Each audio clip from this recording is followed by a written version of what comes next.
Ayan arrived at the foot of the mountain road just as the sun rose behind the tall pine trees.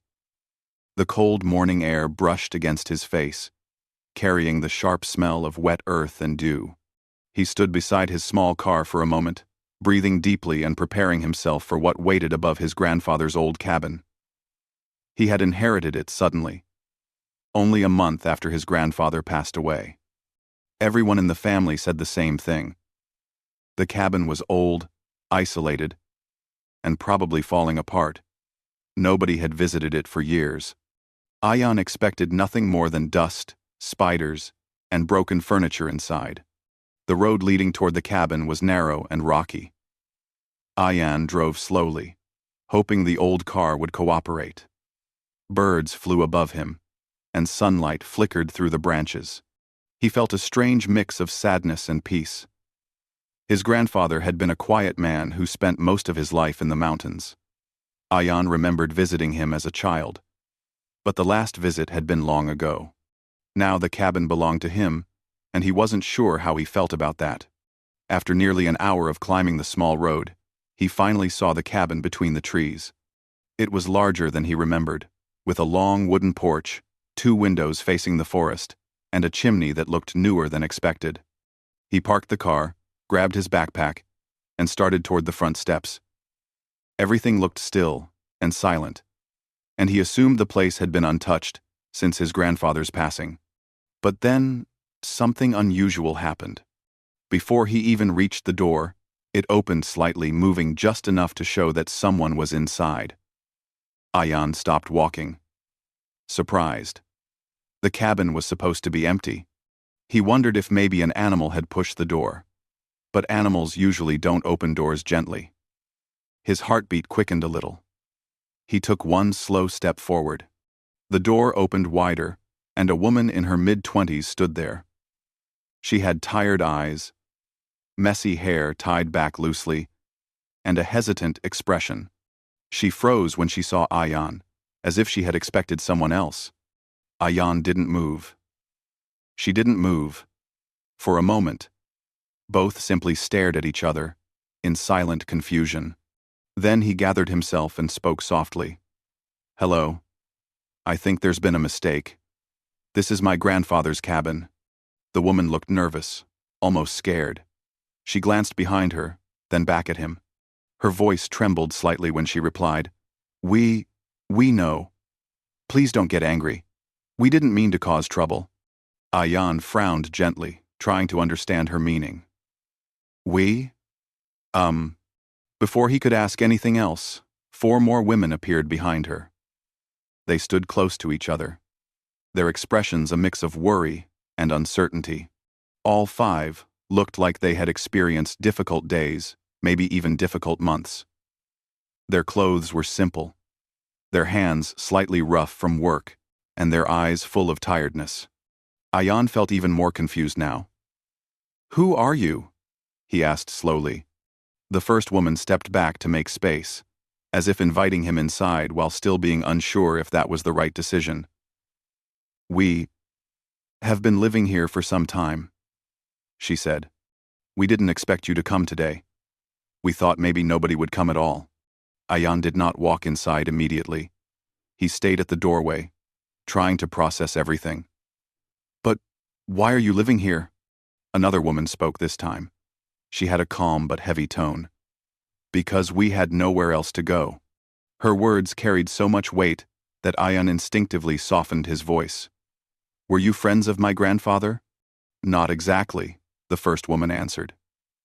"Your grandfather helped people whenever he could. He let others stay here. In hard times. We came here after the landslide destroyed the old workers' quarters down the valley. We were staying temporarily. But then we learned he passed away. We didn't know what to do next. 2,000. We have header by the lender and round. 2,000 round. We have not round." Ayan listened quietly. Their explanation didn't sound false. Instead, it sounded honest and desperate. He could see that they were not living comfortably. The cabin, from what little he could see behind them, looked worn out but clean, as if they had been trying their best to keep it in good condition, out of respect for the place. One of the younger women, who looked barely in her early 20s, suddenly stepped forward with a fragile, worried look. "Are you going to tell us to leave?" she asked softly. "We don't want problems. We just needed shelter for a while." The fear in her voice made Ayan feel a painful twist in his chest.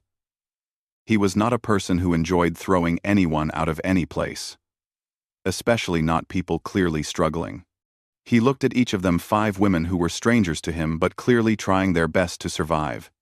"I'm not here to make anyone's life harder," he said gently. "I didn't know anyone was staying here. That's all." The first woman exchanged glances with the others, then gathered courage. She took a slow breath and said the sentence that surprised him more than anything else that morning. "You can handle all 5 of us?" But her words were not a challenge. They were not confident or bold. Instead, they were filled with worry and doubt, as if she feared he might think they were too much trouble. Too many responsibilities. Too many problems. She didn't mean the sentence in a strange way. She meant it in the simplest, most human way possible. Can you handle letting us stay? Can you handle our situation? Can you handle the responsibility of 5 struggling people under one roof? Ayan understood that immediately. He didn't rush to answer. He looked around the cabin area, remembering how much his grandfather had loved helping people quietly. Maybe this situation wasn't an accident. Maybe life had brought him here for a reason. He finally said, "I don't know what I can handle yet, but I'm not going to push anyone out today. First, let me understand everything." The women relaxed a little, though their fear didn't completely disappear. They moved aside to let him enter. Ayan stepped inside slowly and noticed the cabin had been cleaned, organized, and maintained far better than he expected. Someone had repaired old furniture, stacked firewood neatly, and placed blankets over the windows to keep out the cold night wind. It was clear. They had tried to keep the cabin alive.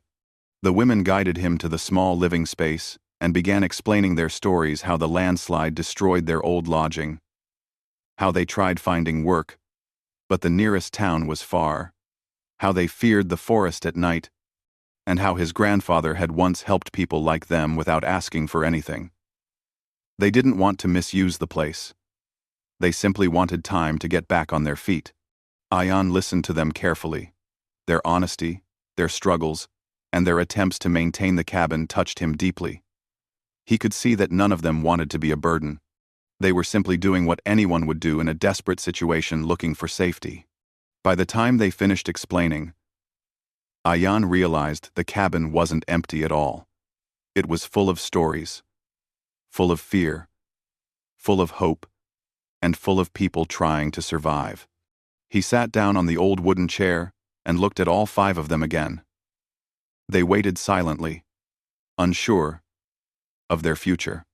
Ayan finally spoke with a gentle but firm voice. "Let's figure this out together." Their expressions eased, and for the first time since his arrival, Ayan felt like he had walked into a responsibility that mattered more than he ever expected. And so, the unexpected story of Ayan and the 5 women living in his inherited cabin began that simple morning in the mountains. Ayan woke up early the next morning, long before the sun appeared behind the mountains. The cabin was cold, but he didn't mind. His thoughts were full of everything he had learned the previous day. 5 women, each with their own story, were living in the place he had inherited. It was strange, unexpected, and definitely not something he had prepared for. But once he had listened to them, he couldn't turn away. He had seen fear in their eyes, the kind that showed they were holding on to their last bit of hope. He quietly stepped out of the small guest room they had offered him. The wooden floor creaked gently under his feet. In the main room, he saw one of the women already awake. Sarah, the oldest among the 5. She was boiling water on the small stove. When she noticed him, she gave a tired smile. "You're up early," she said softly. "So are you," Ayan replied. Sarah explained that she usually woke early to prepare tea for everyone. She offered him a cup, and he accepted it gratefully. They both sat in silence for a while, warming their hands around their cups. The silence wasn't uncomfortable, just calm, like the mountains around them. Ayan finally spoke. "I need to look around the cabin today, to see what repairs are needed." Sarah nodded. "The roof leaks during heavy rain. The windows get cold wind through the cracks. And the generator works only sometimes." She hesitated a moment before adding, "We tried fixing things, but some repairs need stronger tools and more experience than we have." Ian appreciated her honesty. He already suspected the cabin needed work, but hearing the details made him feel more responsible. After finishing his tea, he stepped out to examine everything himself. As he walked around the small area outside the cabin, he saw the broken shingles on the roof, the weak wooden pillars of the porch, and the damaged water line that ran down to the small stream. His grandfather had not been able to maintain everything in his final years, and the mountain weather had done the rest. He made a mental list of repairs.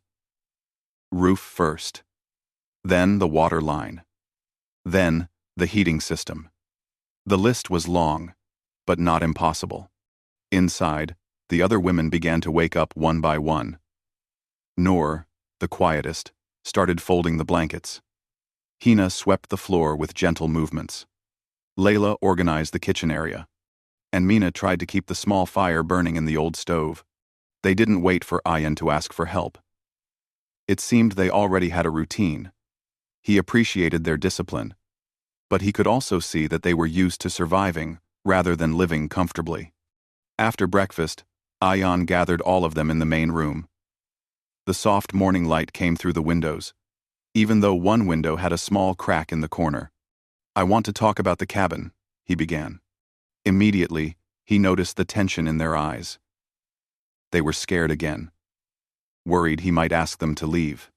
So he quickly continued, "I'm not sending anyone away. I just want to plan what to do next." Their shoulders relaxed visibly. He explained the repairs needed and how everyone could help in ways that matched their strength. He didn't want to treat them like guests or strangers. He wanted them to feel included, responsible, and safe. "We can do chores together," he said. "We can cook together. And we can repair the place one step at a time." The women exchanged relieved looks. They weren't afraid of work. They were only afraid of losing the shelter they had found. "To make things clear," he added, "but I also want everyone to have boundaries and comfort. This is your home for now, and I want it to feel like that. Not like a place where you're walking on thin ice."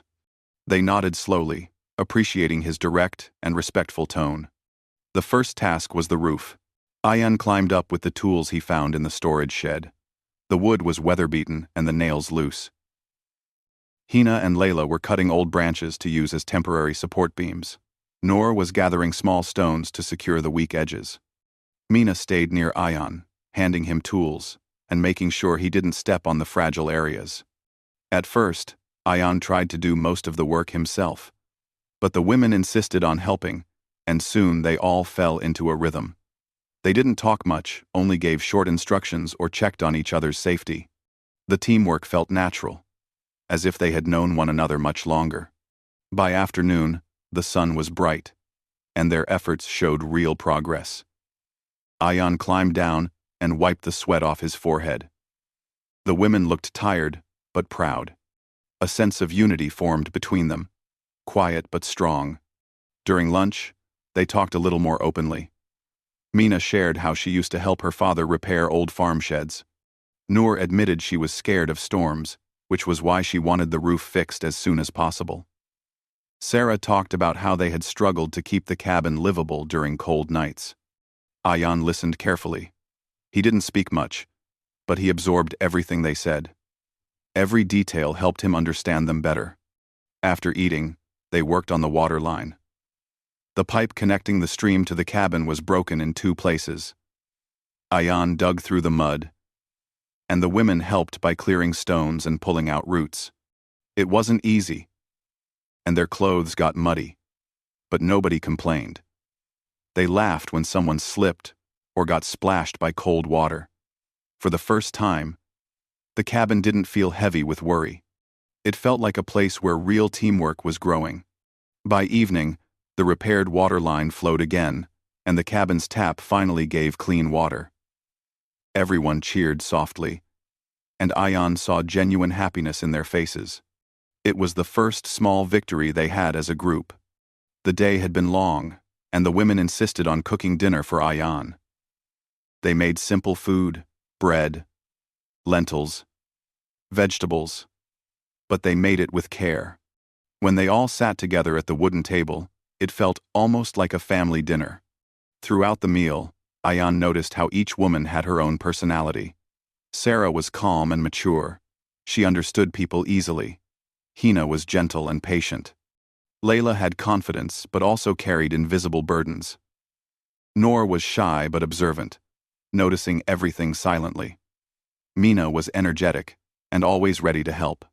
They still kept a respectful distance from Ion, unsure of how much they could trust him. But there was a new softness in their voices, a new warmth in their eyes. They were slowly beginning to feel safe. After dinner, Ion stepped outside to breathe the cool night air. The sky was full of stars, shining brightly without the lights of the city. He heard footsteps behind him and saw Sarah standing at the door. "You worked very hard today," she said. "We all did," he replied. She nodded. "We were afraid at first that you might tell us to leave, but today you made us feel like we belong here." Ion didn't know how to respond at first.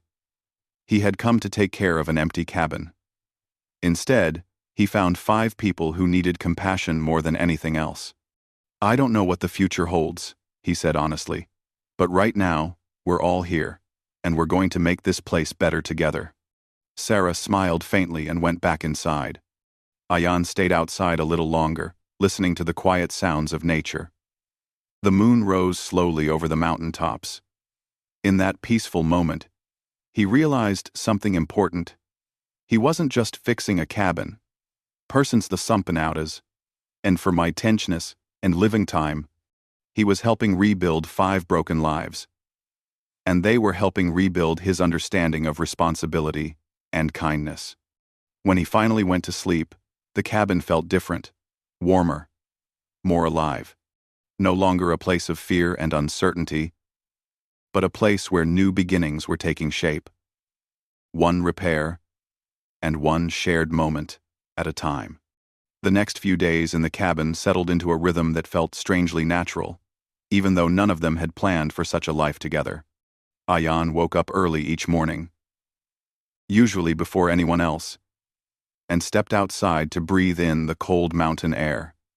The calm surroundings helped him think clearly. Birds chirped softly from the trees, and the quiet wind brushed against the cabin walls.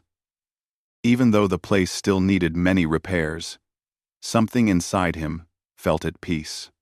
Inside the cabin, the 5 women slowly grew comfortable around him.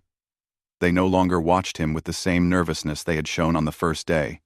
Their movements became more relaxed, their voices more open, and their smiles more frequent.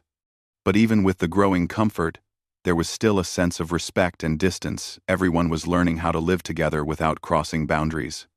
Every morning after breakfast, Ion and the women divided their tasks for the day. These tasks gave everyone a purpose, and more importantly, gave structure to their uncertain lives. On the 4th morning, as sunlight spread through the trees, Ion stepped into the main room to find Lila writing on a piece of paper. She jumped a little when she saw him but quickly smiled. "Good morning," she said. "What are you doing?" Ion asked gently. "Making a list," she replied, showing him the paper. "We thought it might help if we plan meals and chores for the whole week, instead of deciding every day." Ion appreciated her organization. "That's a good idea. It will make things smoother." Layla looked proud of her small contribution. It was clear that having a role to play made her feel more stable. The others joined soon after. They gathered around the table and discussed their tasks. Mina wanted to help with outdoor repairs. Noor preferred indoor work since she was afraid of climbing.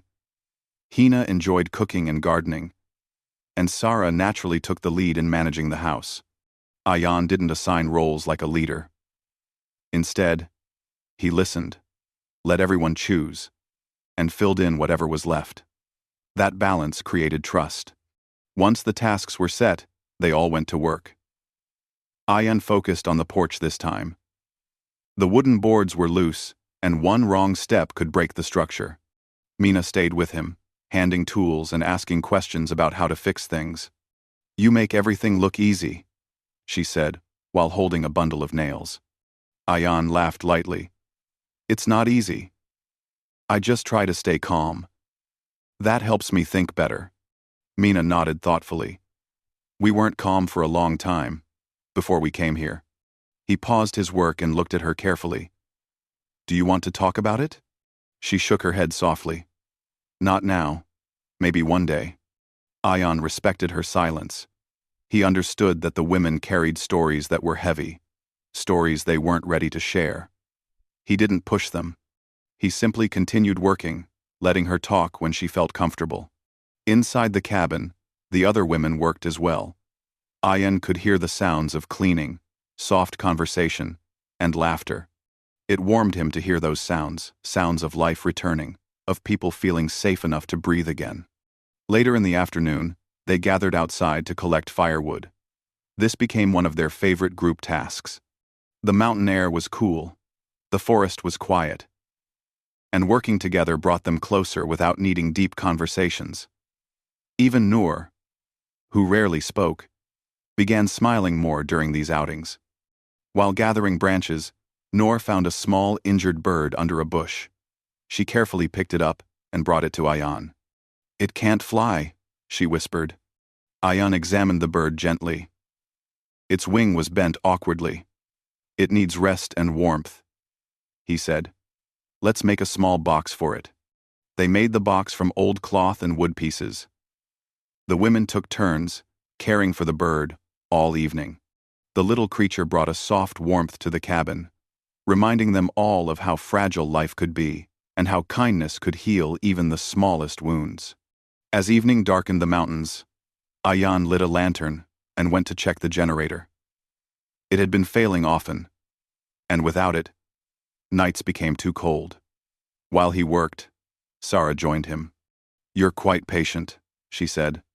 Ayan looked up from the generator. "Patience is easier in the mountains." She smiled faintly. "Maybe.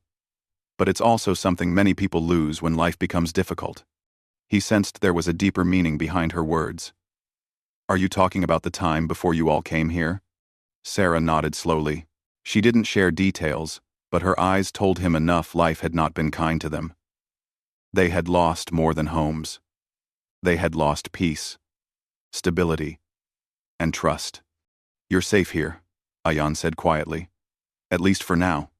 Sarah looked at him with something close to relief. "We feel that. We are very grateful." After they fixed the generator, everyone gathered inside for dinner. The meal was warm and simple, but it tasted better because they had all contributed. The fire crackled softly in the stove, and the lanterns created a golden glow inside the cabin. They all sat together at the table, tired but content. During dinner, Mina cracked a small joke about how Ayan looked like a mountain worker now, covered in dust and wood chips. The others laughed, and even Ayan joined in. It was a moment of pure normalcy, something none of them had experienced for months. After cleaning up, they sat in the living room and shared small stories about their lives. Nothing too personal, just little memories of childhood, old homes, or favorite foods. Each story made them feel more connected. Layla talked about how she loved drawing but never had time for it anymore. Hina spoke about her mother's garden.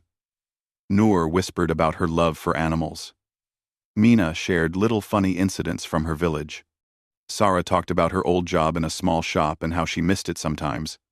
Ayan listened carefully, appreciating the trust they were slowly giving him. Later, when everyone went to sleep, Ayan stayed awake a little longer, sitting by the small window. He watched the stars. The silence around him felt different now, no longer lonely. He realized he had not expected to care so deeply about these 5 strangers.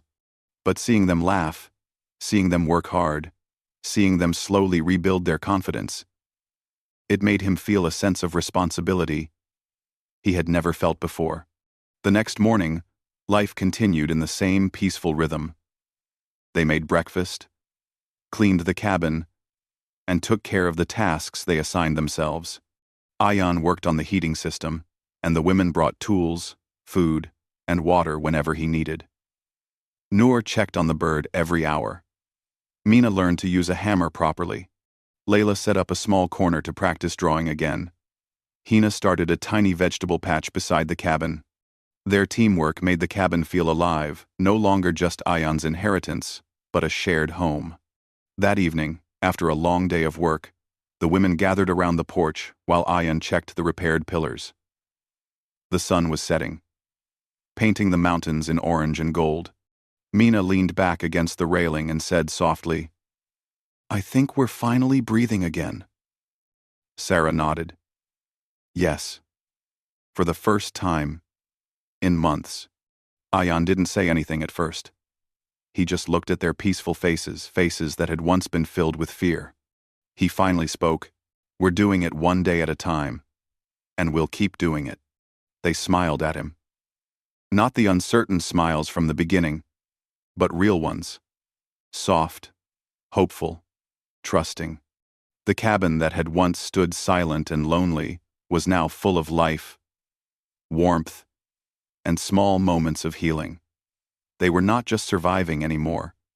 They were beginning to live again. Days passed peacefully in the cabin, and the mountains seemed kinder than before. The women felt more confident. Ayan felt more responsible, and the small routines they had built together slowly felt like a real home. But the mountains had their own nature, calm one moment, unpredictable the next.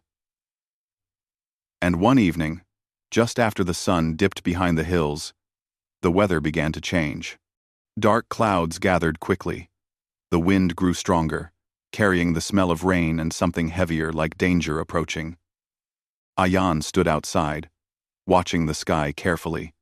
He had spent enough time in the mountains as a child to know that storms here were different from storms in the city. They were louder, faster, and capable of causing serious damage. Hina stepped onto the porch, holding her shawl tightly around her shoulders. "It looks like a bad one," she said, her voice uneasy. "It is," Ayan replied quietly. "We need to get ready." The moment they heard the seriousness in his tone, the others came outside. The wind whipped through their hair and clothes, and the first droplets of rain touched their skin. The sky had turned almost black. Sarah asked, "What should we do?" Ayan already had a plan forming in his mind. "Everyone inside first," he said. "Let me check the water channels near the cabin. If they overflow, they could flood the porch or weaken the walls." "I'll come with you," Mina said immediately. She didn't sound scared, more determined. "Me too," Layla added, grabbing a lantern. Ayan nodded. He didn't want any of them to be outside during the storm. But he knew he needed help. 3 people could work faster than 1. They hurried down the uneven path toward the small stream that ran near the cabin. The water level was rising rapidly, turning from gentle flow into a loud rush. The rain picked up, falling harder by the minute. The wind grew fierce, pushing branches around them. Ayan shouted over the noise, "We need to clear the blocked parts of the channel. If it fills too quickly, it will spill toward the cabin." The women didn't hesitate. Mina used a long stick to pull out branches stuck in the water.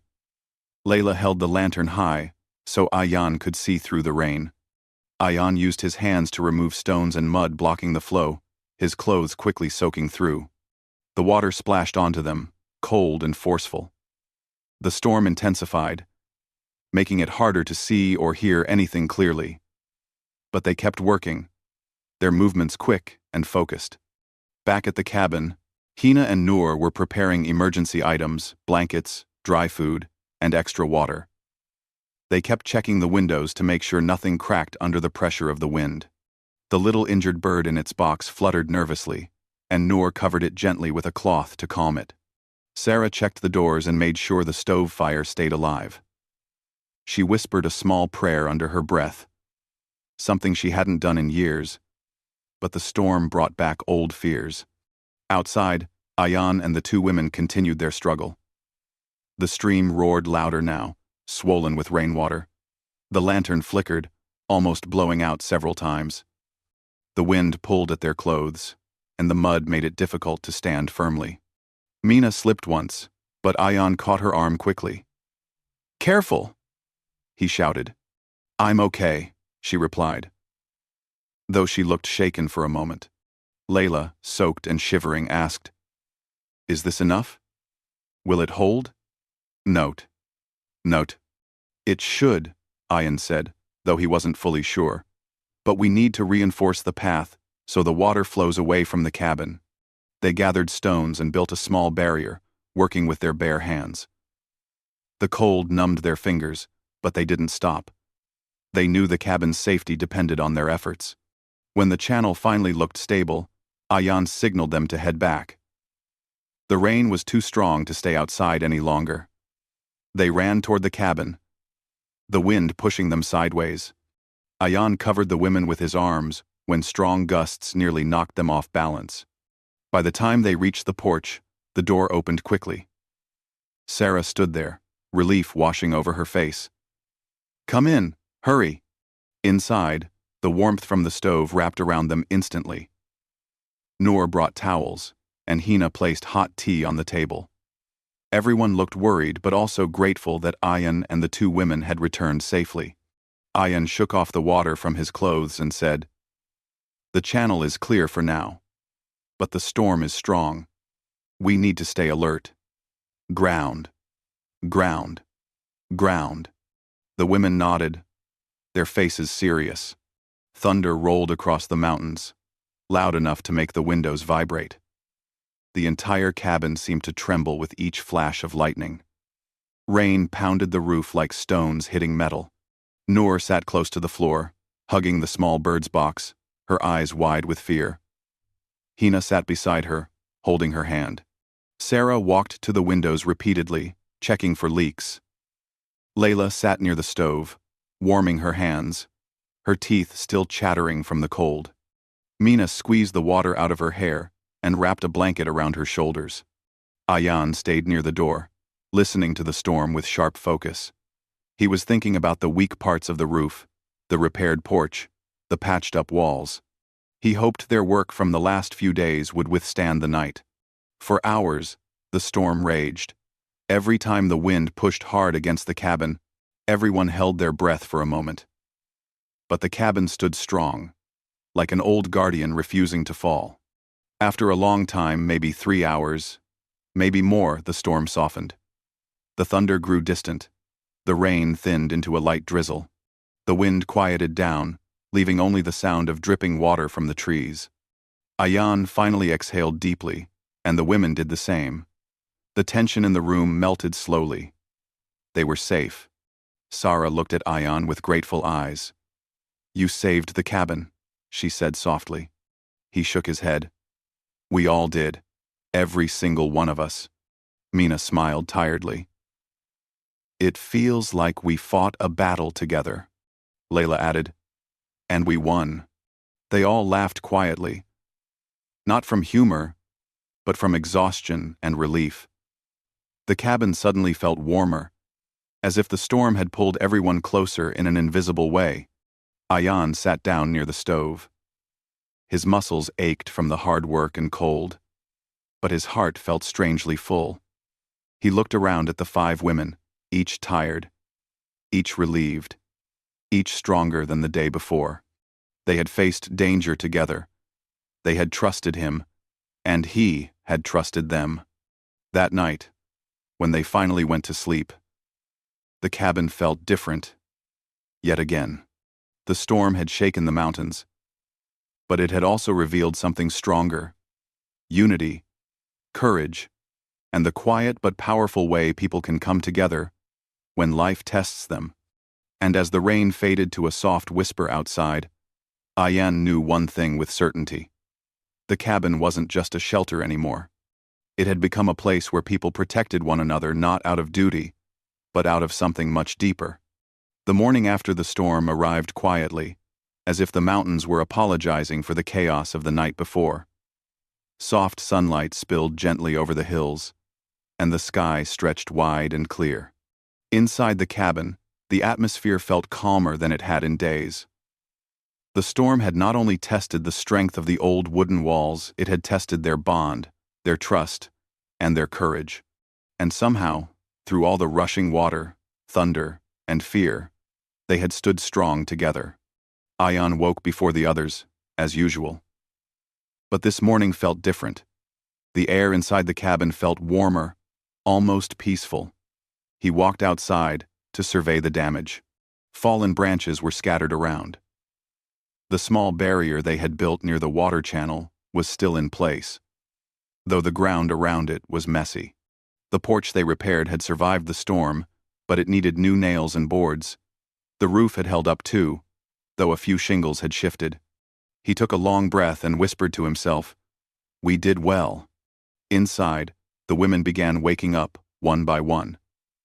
Hina stepped out first, rubbing her eyes and wrapping her shawl around her arms. She looked at the damages, and then at Ayan. "It could have been worse," she said softly. "Yes," Ayan agreed, "but we'll fix everything today." Soon, the rest of the women joined them. Sarah checked the water channel. Noor looked up at the sky, relieved that no dark clouds remained. Layla stretched her arms after the exhausting night. Mina walked around with energy, as if she had already forgotten how difficult the storm had been. They all gathered near the porch, standing in a quiet line as they watched the sunlight return to the mountains. For a moment, no one said anything. They shared the same feeling, a deep, almost surprising sense of accomplishment. They had protected the cabin as if it belonged to all of them, not just Ayan.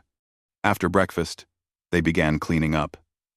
It wasn't just Ayan giving instructions now. Everyone acted like a team, without needing to be told what to do. Hina swept the porch. Mina picked up fallen branches. Layla sorted out tools. Noor cleaned the inside and checked on the small injured bird, who seemed to be healing slowly. Sarah helped Ayan repair the loose boards on the porch.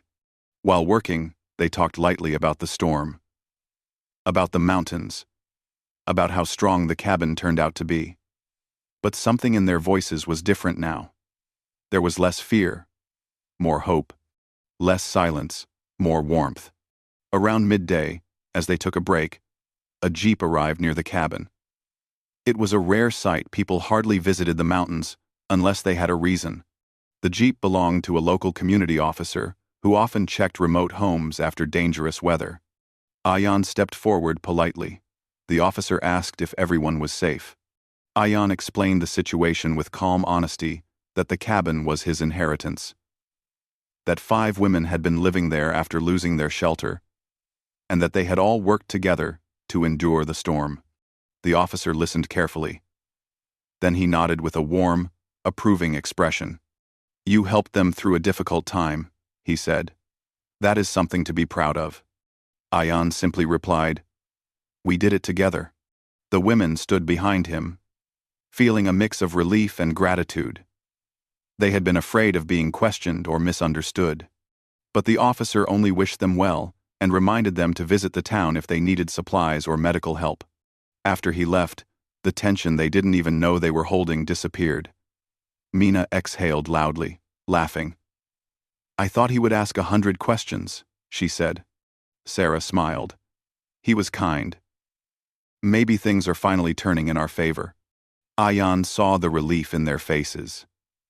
He knew how much they feared being displaced, judged, or ignored.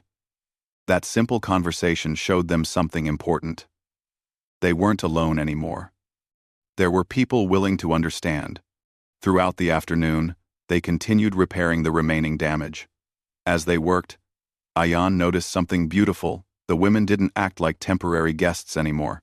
They moved around the cabin with confidence, comfort, and familiarity. They cooked, cleaned, organized, and repaired as if the place belonged to them too. Later in the day, when the sun softened and the wind felt warm, they all gathered on the porch to rest. They sat together, sipping tea that Hina had prepared. The mountains spread out in front of them, like a peaceful painting. Ayan looked at them quietly. Each woman carried her own past, her own pain, her own reasons for ending up in this forgotten place. Yet here they were safe.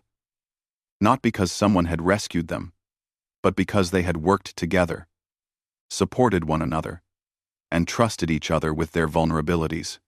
"You've all become so strong," Ayan said suddenly, surprising even himself. Layla raised an eyebrow. "Strong?" Ayan nodded. "Yes. You faced fear, cold, and uncertainty, and you still stood your ground." Mina grinned. "And you handled all 5 of us, without running away." Everyone laughed at that, even Ayan. The sentence that once carried fear was now a gentle joke, filled with trust instead of worry. Sarah said softly, "We didn't think we would ever feel safe again. But you gave us a chance." Ayan shook his head. "You gave yourselves a chance. I only offered space. You turned it into a home." Ayan. The women looked at each other, sharing silent agreement. For the first time, the cabin didn't feel like a temporary shelter. It felt like the beginning of a new life. As evening slowly approached, they prepared dinner together. Noor set the plates. Mina cooked vegetables. Layla kneaded dough. Hina prepared tea. Sarah watched the stove fire. Ayan fixed the last loose board in the storage shed. When they finally sat down to eat, the meal tasted better than usual, not because of the food itself, but because of how much heart had gone into it. After dinner, they all returned to the porch. The mountains were bathed in silver moonlight. The air was cool, but the warmth between them was stronger. Sarah spoke first. "Ayan, what will happen now?" Ayan looked thoughtfully at the mountains before answering. "That depends on all of us. The cabin is big enough for everyone. We can work together, live peacefully, and slowly rebuild our lives." Mina asked, "You don't want us to leave?" "Leave," Ayan repeated softly. "No, I don't want that." The women fell silent. Their eyes softened. For months they had felt unwanted, pushed aside, and forgotten. But here, in this quiet cabin on the mountain, someone had given them dignity, safety, and a chance to breathe again. Layla spoke with a gentle smile. "Then, maybe this is our home now." Ayan nodded slowly. "If you want it to be." And with those simple words, something shifted in all their hearts. They weren't just survivors anymore. They weren't strangers living under one roof. They were becoming a family formed not by blood, but by kindness, trust, and the courage to start over. That night, as everyone went to sleep, the cabin felt warmer than ever before. The walls no longer echoed with fear. The old wooden structure stood strong, holding the weight of 6 new lives woven together by unexpected fate. And as Ayan lay down, he thought about the first day he arrived and how different everything had been. He had come expecting an empty cabin. Instead, he found 5 lives in need of hope. He found responsibility. He found purpose. But most importantly, he found a family he never knew he needed.